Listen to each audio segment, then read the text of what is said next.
Hey guys, welcome back to Cheney's TCG store. Today I have a few topics to discuss with y'all. First, we are going to look at the OCG meta breakdown for, I think it's the period ending May 7th. So it's the one that's most recent, even though we are May 11th. So the next update should be after this coming weekend. But basically, we see that Splight is seeing 52.1% of representation in tournaments.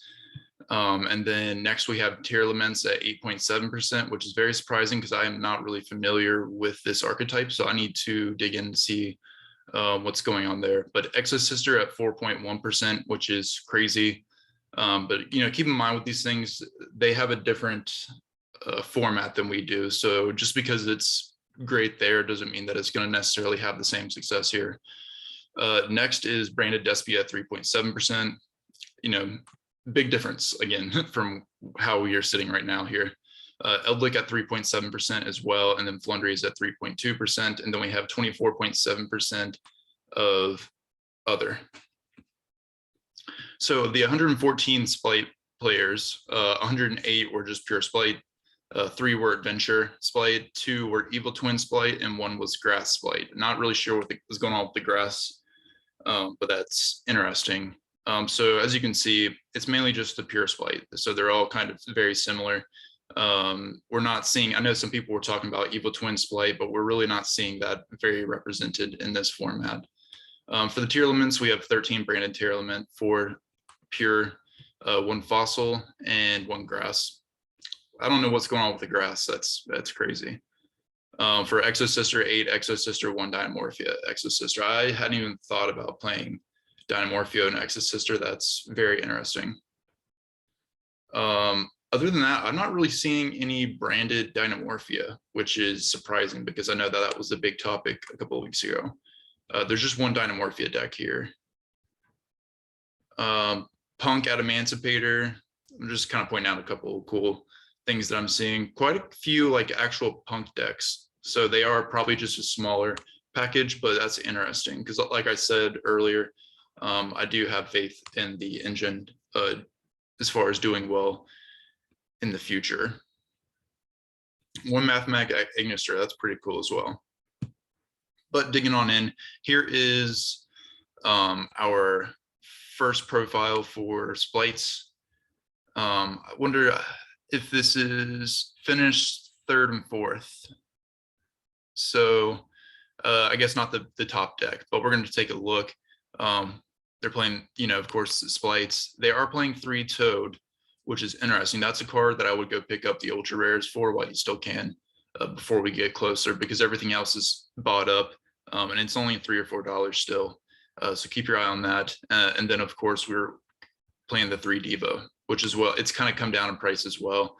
So 2 cards I would really recommend going and picking up. Looks like they're playing the 1 Crossout, 1 Prosperity. Crossout is limited over there. That's crazy. It's not even really seeing that much representation here. It's starting to pick up quite a bit, though. That's for sure. They're playing the Centaura. They're playing 1 Toad. I think that's limited there. I can't remember if we have 2 copies here or 3. I think we have 3 or 2 or 3. I can't remember. Everything else looks pretty standard here. Note that the Downer Magician is being played here, and the reason I'm noting this is because you can get the ultra rare reprints for 30 cents right now. So just a penny stock to keep your eye on if this ends up being played. Of course, the secret rares are pretty cheap too, being around, I think, $5 to $10. I can't remember exactly. It's been a while since I looked at it. Okay, so this one is the first place deck right here. And they actually decided to cut the Diva, surprisingly. And what they decided to play was Dark Beckoning Beast. And then as well with that, it searches, I believe it's called Opening of the Spirit Gates. Yeah. And then once you activate Opening the Spirit Gates, you can then add one of these another Dark Beckoning Beast, and then normal summon it to get your combo going. Interesting though. It kind of seems like Diva would be better. But I would be interested in hearing the theory behind playing this instead. just seems interesting because you're playing the other water cards, but I guess at the end of the day, they just need a way to get to 2 level 2s. But for their extra deck, they are playing a Nadir Servant, and then again we see Centura, and we are also seeing Downer Magician. Except for this one, we're seeing the Cat Shark card, which the other one was not playing. But keep in mind, this is your first place deck. I believe, yeah, first. So yeah, this is probably even better profile based on results. Very interesting. I've not heard anybody talking about this card, but this is a card that I kind of believed in when it got reprinted as an ultra rare in the 2021 10s, and I do have a couple of play sets that I picked up of it. So maybe that card will spike, but that could also be a penny stock to keep your eye on, depending on what people end up trying to do here. Tearlaments. So we're going to take a look at this and see what they're doing. Let's see. I'm just reading through quickly. So here's their deck profile. I did notice when I was looking through earlier that they are playing Shaddoll Squamata and Shaddoll Beast. I believe that's Shaddoll Beast at least. I would pick up these ultra rare Squamatas, not even related to this. Like this might end up being decent here as well, but mainly just because there's only one ultra rare printing. I think that's the only holo printing, and it's like under $1. Maybe slightly above $1 now. I can't remember, but it's very, very cheap.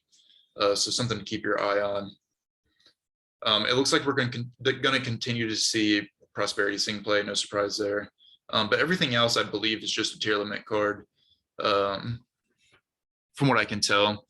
So there's nothing else to really invest in, ahead of this, except for just having a branded stuff in general. For the extra deck, they're playing Winda, so that makes sense. They are going into Winda off their Shaddoll cards here, which is always powerful. Mudragon of the Swamp, they must have Super Poly in the side deck. Maybe not. Interesting choice there. Then the Lubellian Albion. And yeah, it looks pretty standard. They are playing 2 Dracostophelia, which is weird with no Super Poly except for your Fallen of Albaz. So I don't, yeah, like I said, I don't know what this deck does. So maybe there's an in-archetype engine that also Super Polys. I have no idea. Moving on, we'll see this conclusion. Yeah, so DD Crow is seeing more play in the main deck and side deck. Against Splight, DD Crow would be used to banish Ronin Totem to stop the opponent from XC summoning, totally awesome, or the monster that Splight Elf would special summon from the graveyard. Against Tearlaments, DD Crow would be used to banish Tearlament Shaylin, Halfinis, or Meru when their graveyard effect is activated. Since the Tearlaments monster has to shuffle itself back into the deck as fusion material, banishing it from the graveyard would stop the fusion summon. So like I've been saying, I've talked about DD Crow a couple of times here recently. Make sure that you have yours. It is going up in price. I believe I picked up 2 play sets for around, I think it was like $2.75, $2.50, something like that, and they are up to $5 now.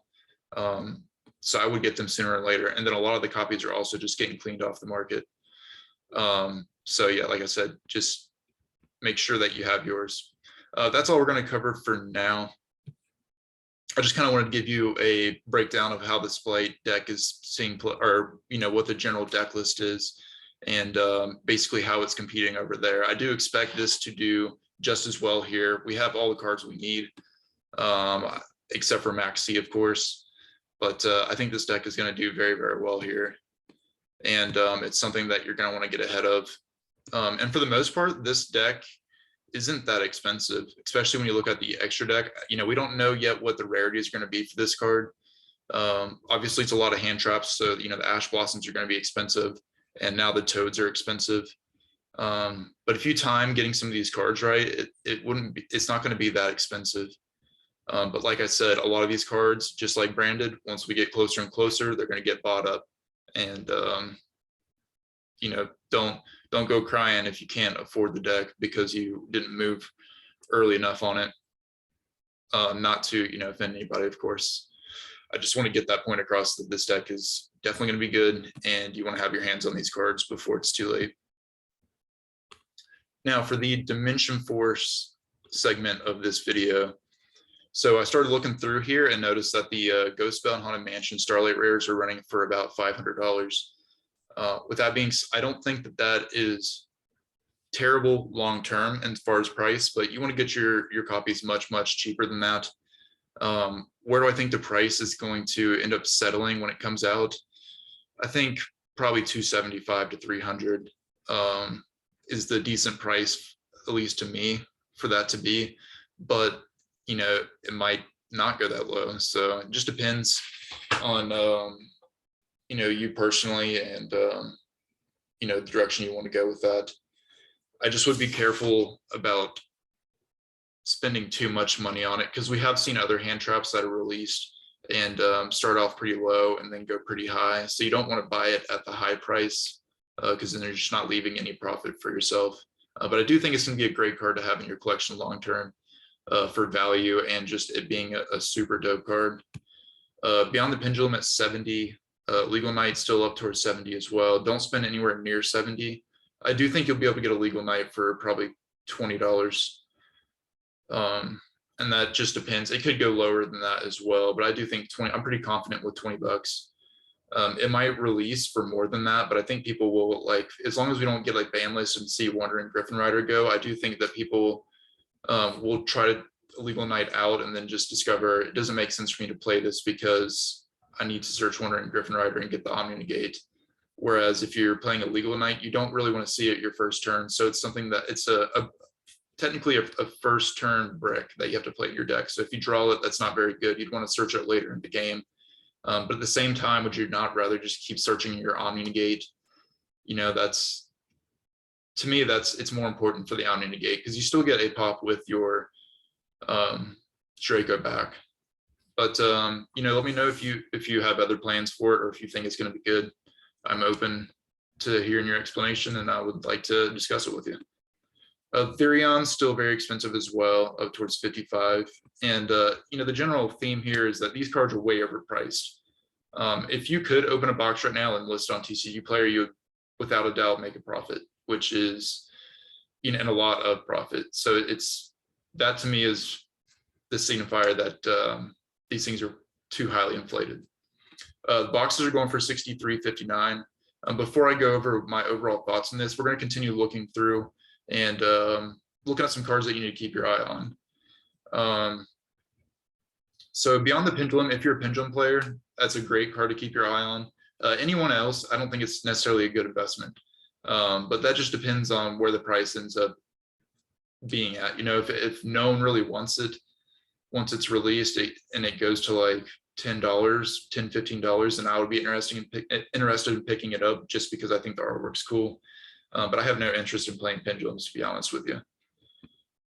But I don't know if it'll go that low. I do think it'll be pretty expensive when it releases, but nowhere near $70. But the card I think you should really pay attention to is Alba Lenesis, the Abyss Dragon. This card's pretty good. It's pretty much like Boral Sword Dragon, being able to attack multiple times. And we'll actually take a look at it, and I'll let you know what the effect is. By the way, this secret rare looks amazing. The artwork does. I've seen a few pictures of it from people that have opened this set early, and it really does look good. But if this will load, we will go over it. Hopefully it didn't just crash my computer. Come on now.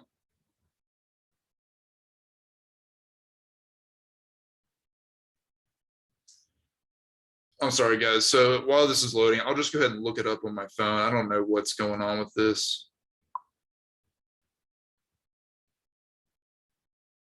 It usually doesn't do this to me. Let's see. This is Dimension Force. My phone's working just fine, so it's clearly just this computer that's wanting to bug out on me for right now. Is it going to work now? All right, thank God. Okay, sorry about that, guys. My Wi-Fi cut out a couple of times while I was actually filming this, and so I had to refilm because it was, you know, just completely trashed it. So I think the internet's still acting up a little bit here. Anyways, for the materials, 1 Fallen of Albaz plus 1 plus dragon monsters. Cannot be used as fusion material. Must be either fusion summoned or special summoned by sending the above cards from any monster zones to the graveyard. I guess I'm a little unclear on that. By any monster zones, does that mean your opponents as well, or is it just yours? So let me know if that is clear to you and you can explain it to me. But to me, any monster zones would be any side of the field, but I kind of feel like it wouldn't, that doesn't make sense either. Let me know what you think in the comment section. This card can attack monsters a number of times each battle phase up to the number of materials used for it. So yeah, depending on how many monsters you use for it, that could be 2 to 3. But once per turn during the end phase, if this card is in your graveyard because it was sent there this turn, you can add 1 polymerization normal spell or 1 fusion normal spell from your deck to your hand. Really good. So not only are you able to attack multiple times per turn, but if you use your Mirror Jade to send this card to the graveyard, you can also add a poly or your branded fusion, which is pretty good.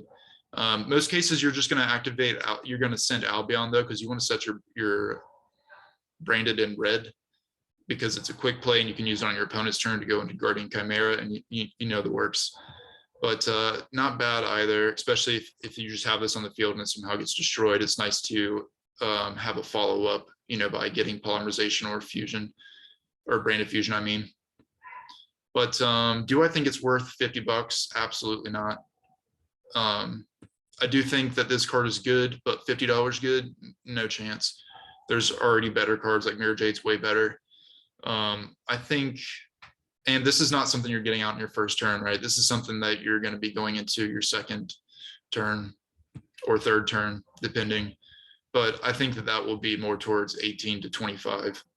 And 25, I wouldn't even spend 25 personally. I would be more comfortable with 15 to 18, but we'll see how that turns out. I think that's also going to be a card where maybe it releases a little bit expensive, but then people find out that you really only need 1 copy and it's not that great, and you probably don't need to have the card if you don't want to. But I think it's cool. I definitely want it, and I actually love the name, the Abyss Dragon. Libromancer stuff still way overpriced. You're seeing Fire at 32 here, but it is down about $13 from its market price. Odd Eyes Pendulum Graph Dragon at 32. I still don't, it's Odd Eyes, guys. Like it doesn't need to be $32. It's going to be way cheaper than that.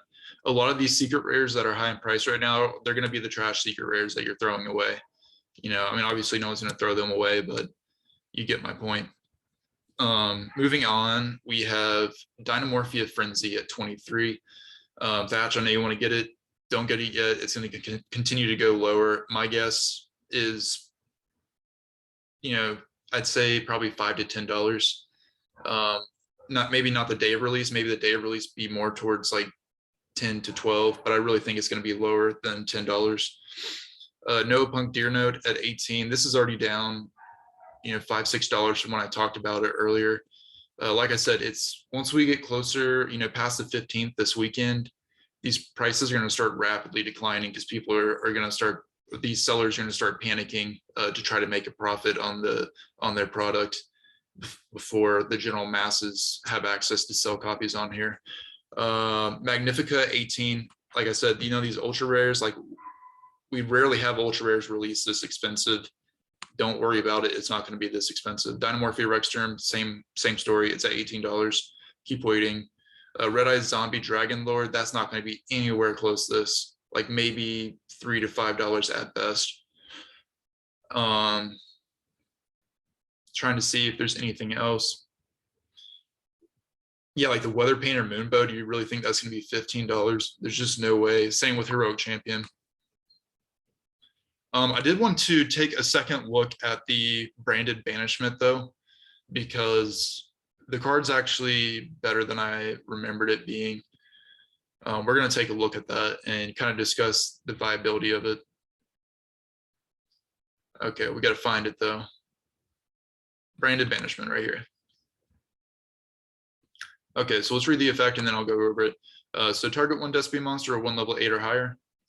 Fusion monster in your graveyard, special summon it.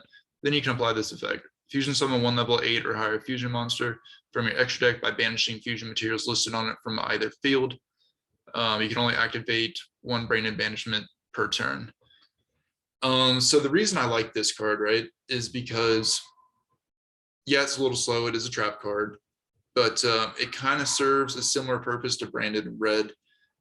It does require you to have a little bit of setup, whereas branded in red is going to be adding your Despia or Fallen of Abaz from your graveyard to your hand as a material for your fusion summon.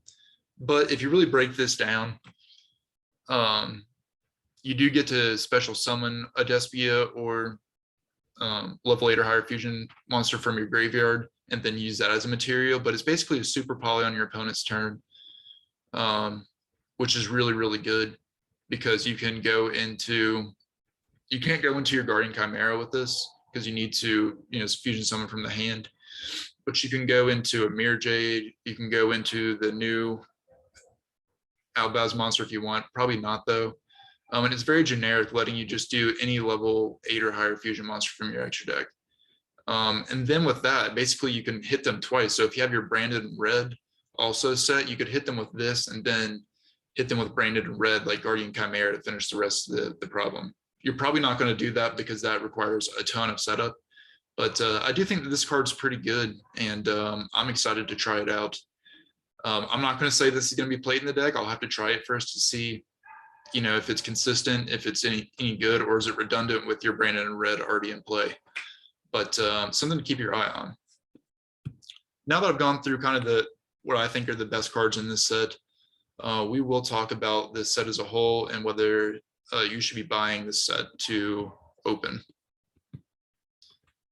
All right, let's go back to the product and we're going to look at the actual box prices here. Why did it not go back? Okay, so Dimension Force booster box here.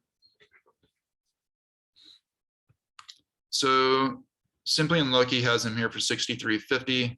And then it's, staying below the $70 mark here pretty much. I mean, there's tons of these boxes here. So here's my opinion on this set. I think this set's really, really good. But with that being said, there's not really any staples in this card in this set per se. Like, you don't have your Pot of Prosperity. You don't really have like a hand trap. You don't have like your Forbidden Droplet or Triple Tactics Talent. And that can really hurt a product like this. It has a lot of great archetypes in it. But it's just kind of missing that top end secret rare, one card for all decks type deal. Like if you look at Ignition Assault, even though that was not a great set at all, it did have the Lightning Storm, which can be played in any deck. If you look at Rise of the Duelist, you have your talents, you have your Forbidden Droplets, as well as having great archetypes in there. If you even look at Phantom Rage, you have your Zeus, you have your Alpha, which is not, the best hand trap or staple, but it's still a staple. It's not really a hand trap, it's a staple.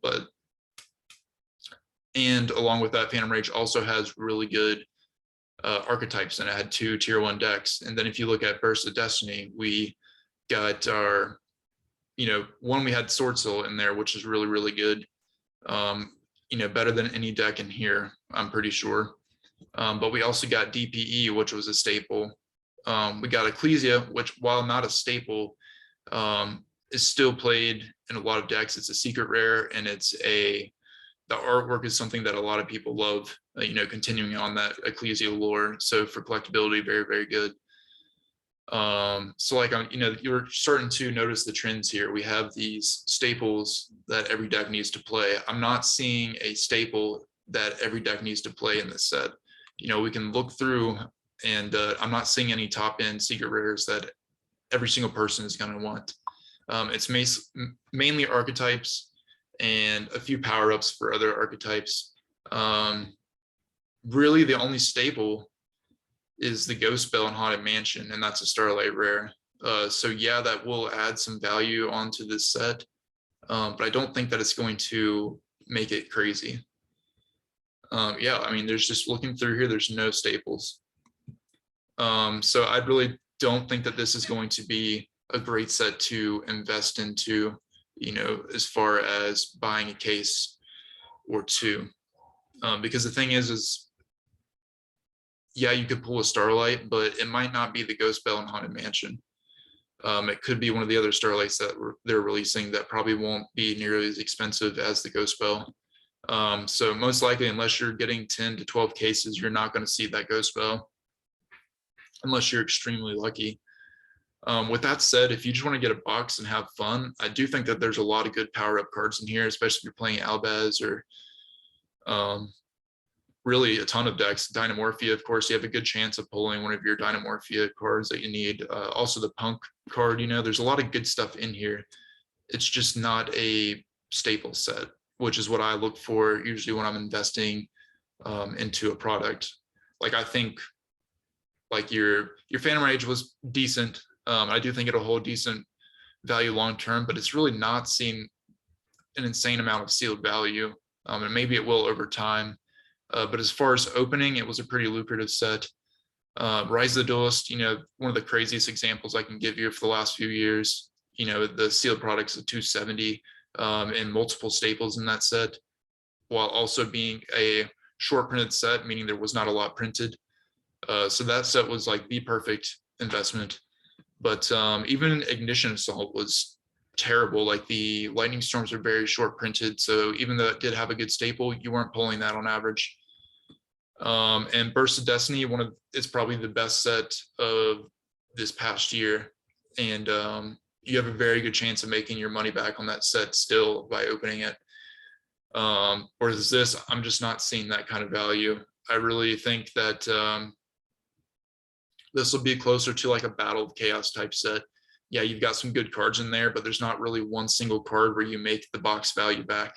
So it's going to take a combination of pulls to get that. So that's my overall thoughts on this set. You can let me know what you think. I do think Power of the Elements is looking like a lot better investment, being that we're going to have a tier 1 deck. There's not a tier 1 deck in here. As far as I know, correct me if I'm wrong, but I am pretty sure there's not. And while I'm excited for this set, I will be purchasing singles myself. I might open a box because there are a bunch of cards in here that I would want. But yeah, I guess let me know if you're excited for this set or if you have reasons why you think it's a good investment. I always like to hear, your guys' opinion on these types of things. But with that aside, I'm going to quickly go over some of the mail that I've gotten. Because I do like to, share with you guys what I'm putting my money into, so that I can prove that I'm not just saying pick these cards up, that I actually care about it enough to put my money into it, which is always the case. I would never tell you guys to get something that I didn't think was worth my money, because that's the way it should be. But I got a play set here. They're all in one sleeve of ultra rare Solemn Strikes from Dual Devastator. They're like under $1 now, so I figured why not just have some extra staples laying around. I don't know if I showed this already, but I did get one secret rare Ghost Warner looking to get my playset. I just have to kind of snipe the single copies that come on for cheap, because a lot of the playsets are pretty expensive, being over $30. In addition to that, I got 3 more ultra rare Ghost Warners. Like I said, I'm looking to pick up a bunch of these, so whenever I see a playset or two going for a really good price, I'm picking them up. I'm not buying a stack of 50 at one time, because you just can't get them for the price that you want when you do that. Next, I got 3 Gale Dogra rares from, I think, Absolute Power Force. Yep. And with this, I know I told you guys I was going to play this in the deck. I'm going to cut this, actually. I tested it so much today, and I decided it's not worth it. It's a cheeky play, very spicy, but at the end of the day, I want to be able to normal some of my Aliber and get to, my branded fusion. And that's the same reason why I don't play the adventure package, and I do have that package, so it's not a financial thing. I'm not playing it because it conflicts too much to me, and it takes up too much space on the board. For the most of the game. Is it good? Yeah, it is good, but I've seen a lot of situations and have played through a lot of situations where I just really didn't enjoy it, and it overall just made the deck experience less enjoyable for me. It doesn't seem like it meshes well. It seems very forced. But moving on, I got Here's 4 Triple Tactics Talent Secret Rare First Edition. Of course, there's only First Edition, but I do have 2 more coming. So this is just what I've received in the mail so far.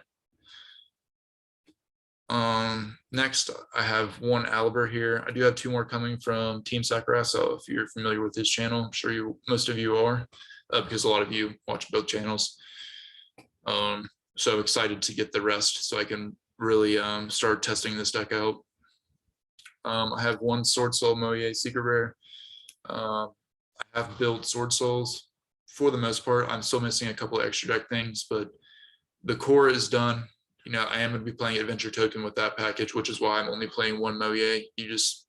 You can't really normal summon this when you're playing Adventure Token.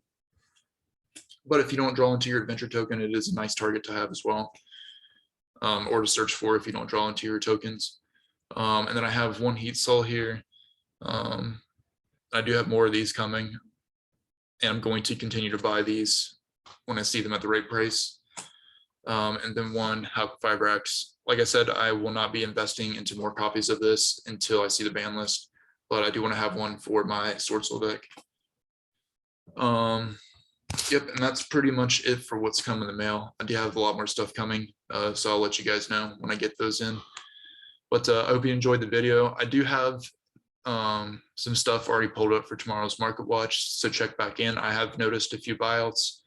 We'll be covering the Speed Duel GX box. We'll be covering the Battle City GX box, and some of the Brothers of Legend penny stocks that I told you to buy have gone up a lot in price, and so I also want to cover those as well. So check back in for that. And then also, if you're new here or you're returning and you haven't seen my video that I released, I think 2 days ago, I released a video about an Outback structure deck giveaway that I'm going to be doing. It's a contest, so it should be pretty fun, but go check out that video. I will link it in the description. But if you are new here, welcome. And for those of you that are returning, welcome back. Let me know if there's any cards that you guys want to go over in the future. I'd be happy to do so. And then also with topics, like if you like these metagame breakdowns for the OCG, or OCG or TCG deck profiles, just let me know, and I will definitely incorporate that into future content. But thanks for watching, guys. I will see you tomorrow.